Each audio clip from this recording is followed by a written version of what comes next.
सिंध के तले जोड़ीदा हीर के जड़े तोड़ीदा सिंध के तले जोड़ीदा हीर के जड़े तोड़ीदा सिंध के तले। बिस्मिल्लाहिर्रहमानिर्रहीम। सदर पाकिस्तान तहरीक इंसाफ सूबा सिंध अली जैदी साहब, सेक्रेटरी जनरल पाकिस्तान तहरीक इंसाफ जनाब असद उमर साहब, हमारे आज के मेज़बान मेंबर कौमी असम्बली व वफाकी वज़ीर जनाब मोहम्मद मियाँ सुमरो साहब, मोहतरमा मलिया बीबी साहिबा, सिंध की तंजीम और जैकबाबाद के बाशऊर साथियों, राजा जकरानी साहब, अस्सलाम वालेकुम। बहुत बातें हो गई और हम सुबह से निकले हुए हैं। मैं चंद मिनट आपसे बात करूंगा। बेटा सुन लें, एक सेकंड, 5 मिनट खामोशी से बात सुन लें ताकि मेरा आने का मकसद पूरा हो जाए। साथियों, आज मोहम्मद मियाँ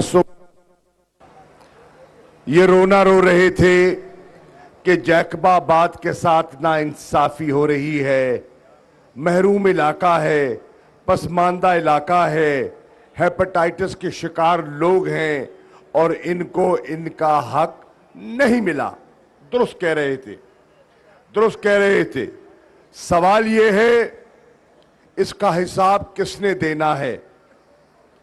इसका हिसाब उन शख्सियात और उन कुव्वतों ने देना है जो सिंध पर हुक्मरानी 15 साल से जमाए हुए हैं।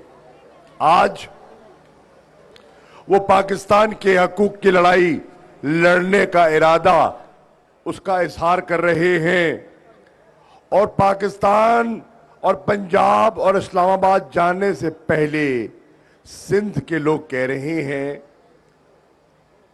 इस्लामाबाद जाने से पहले जरा सिंध का आईना तो हमें दिखा दीजिए ताकि हम देख लें कि इन 15 सालों में आपने सिंध के चेहरे को कितना सजाया है, सिंध के बासियों के चेहरे पर कितनी मुस्कुराहट दिखाई दे रही है।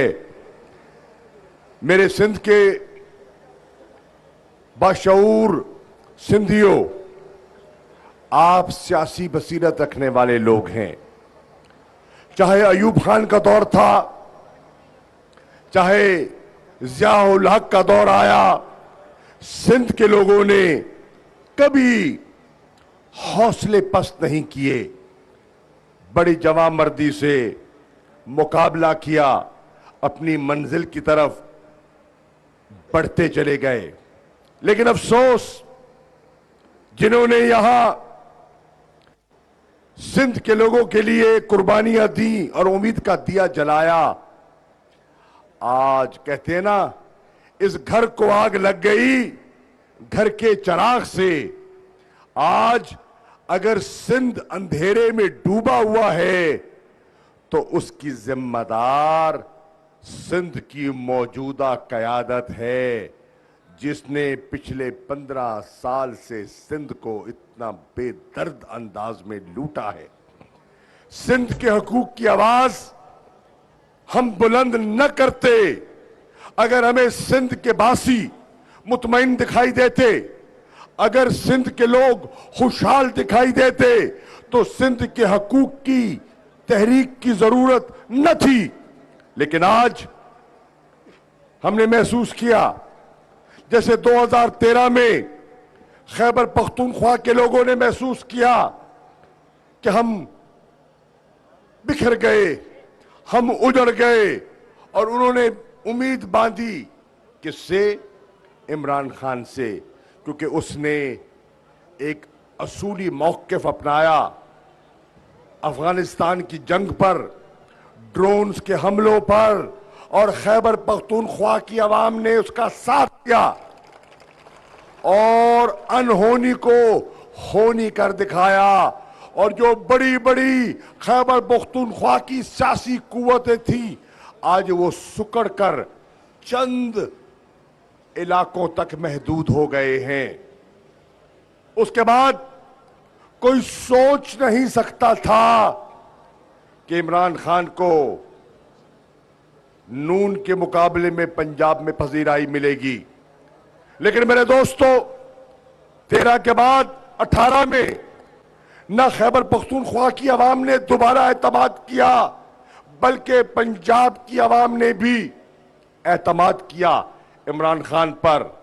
और आप देख रहे हैं कि आज पंजाब में भी तहरीक इंसाफ की हुकूमत कायम हो चुकी है। आजाद कश्मीर, मसला कश्मीर पे कहते हैं कि पीपल्स पार्टी ने जन्म लिया मसला कश्मीर पर, लेकिन आज कश्मीर के लोगों ने भी इंतखाब तहरीक इंसाफ का किया है और आज आजाद कश्मीर का वजीर आजम और हुकूमत भी तहरीक इंसाफ की है।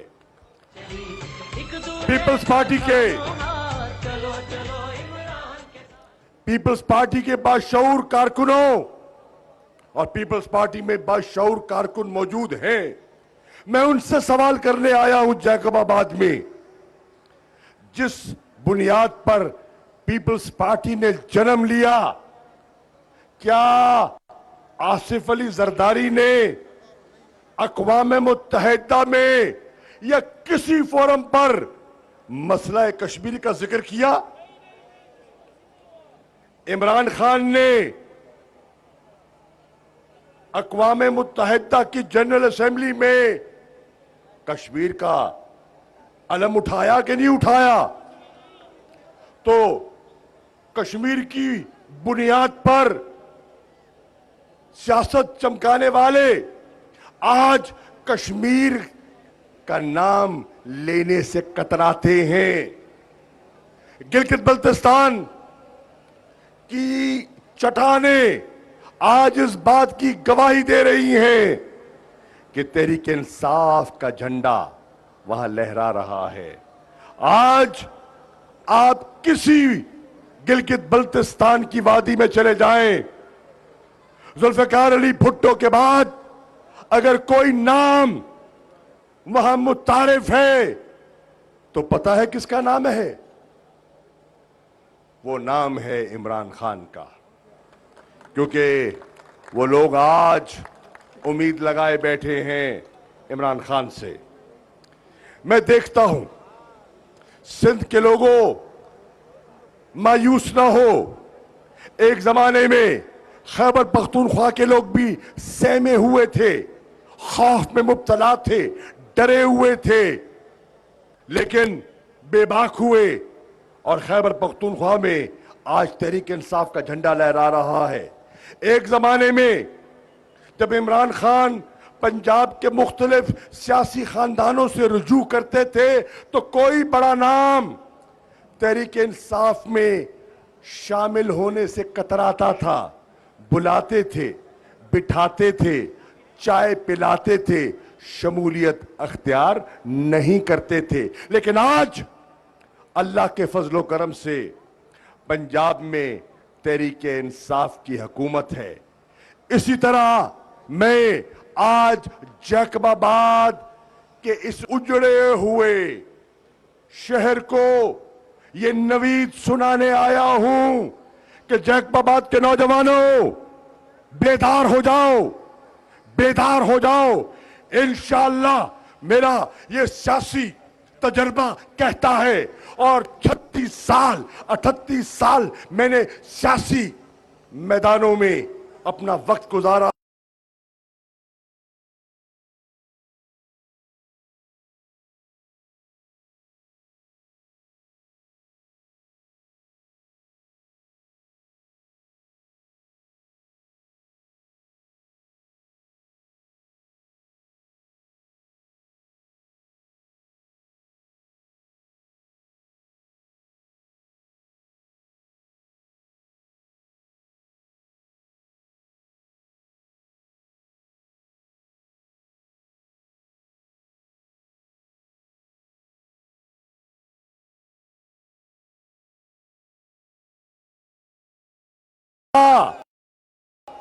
एक सेकंड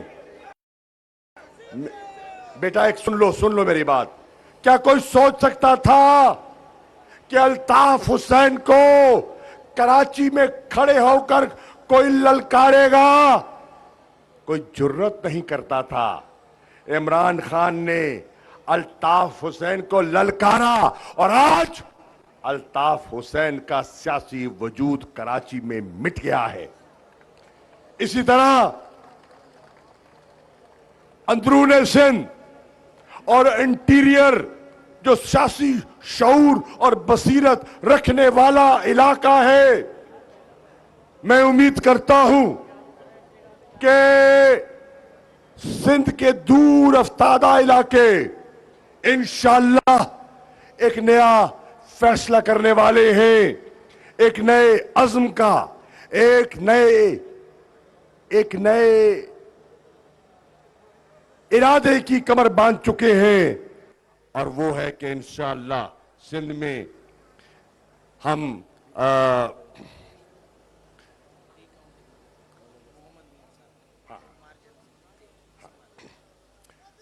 वो फैसला कर चुके हैं कि हम इंशाअल्लाह यहां बल्ले को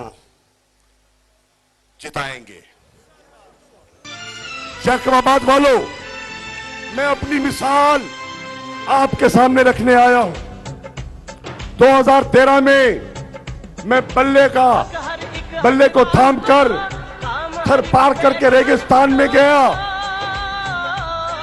मुझे तकरीबन 1 लाख वोट पड़ा, लेकिन जरदारी ने मेरे पोलिंग स्टेशनों को जलाकर मुझे शिकस्त दे दी। कोई बात नहीं। 2018 में मैं फिर गया सिंध के उमरकोट में, थर पारकर में उसने नोट के जरिए पर वोट खरीदे, लेकिन मैं मायूस नहीं हूं। और आज जैकबाबाद के इस चौक में खड़े होकर कह रहा हूं, ललकार के कह रहा हूं कि इंशाअल्लाह 2023 में फिर सरदारी और पीपल्स पार्टी का मुकाबला करने थर पार कर जाऊंगा। तो मेरे दोस्तों, आप अल्लाह पे भरोसा कीजिए और मुझे यकीन है कि आपकी ये मुसलसल जदोजहद है वो कामयाब होगी। सुमरो साहब को हराने के लिए क्या कुछ नहीं किया गया, क्या कुछ नहीं किया गया। दोबारा गिनतियां हुई, सब कुछ हुआ और अल्लाह ताला ने इनको इज्जत दे दी थी। अल्लाह ताला ने अपने हबीब के सदके इनको इज्जत दी। जैकबाबाद के बाद शऊर लोगों ने बल्ले के निशान पर मोहर लगाकर सुमरो साहब को कामयाबी से नवाजा। इंशाअल्लाह मुझे यकीन है कि जैकबाबाद के लोग इंशाअल्लाह 2023 में भी बेहतर फैसला करेंगे और सिंध को इस गुलामी के तौक से आजाद करवाएंगे। क्या आजादी की इस तहरीक में तुम इमरान खान के साथ चलने के लिए तैयार हो? नहीं, अभी भी लगता है डरे हुए हो। जैकबाबाद डरा हुआ है, जैकबाबाद सहमा हुआ है, जैकबाबाद बुझा हुआ है। नहीं डरते। कौन कहता है नहीं डरते? तो फिर आवाज क्यों नहीं निकलती? क्या सिंध से जरदारी राज को मिटाने के लिए मैदान में निकलोगे, लड़ोगे, बढ़ोगे, तहरीक-ए-इंसाफ का झंडा हाथ में थामोगे, तब्दीली का निशान बल्ले पे मोहर लगाओगे, तो इंशाअल्लाह सिंध भी आजाद होगा, इस गुलामी से आजाद होगा। जैकबाबाद के लोगों और जैकबाबाद के नौजवानों, इस पैगाम को एक एक तालके में और एक एक गोठ पे फैला दो और यकीन है मुझे कि इंशाअल्लाह जो मेरी सियासी निगाह देख रही है, वो मंजिल करीब है, वो मंजिल करीब है। जिसका परसों जिसका इंतजार था, वो तुलू होने वाली है। आओ मिलकर दुआ करें कि अल्लाह ताला इमरान खान को ये मौका दे कि इस मायूस कौम को अपने पांव पर खड़ा करने में कामयाब हो जाए। अल्लाह ताला इमरान खान को ये मौका इनायत करे कि इस कौम को बेदार कर दे, इस कौम को आजाद कर दे, इस कौम की खुददारी को और इस कौम के ज़मीर को जगा दे। मैं इन अल्फाज के साथ तुमर साहब आपका, जकरानी साहब आपका और आपके तमाम कारकुनों का, पीटीआई की तंजीम का अपने दिल की अता गहराइयों से शुक्रिया अदा करूंगा। और आज मैं सुबह से तकरीरें कर रहा हूं, मेरा गला बैठ गया है, तुम्हारा हौसला तो नहीं बैठा। जिसका हौसला बुलंद है वो हाथ बुलंद करे। जिसका हौसला, सबका बुलंद है, हौसला बुलंद है, इरादा पुख्ता है।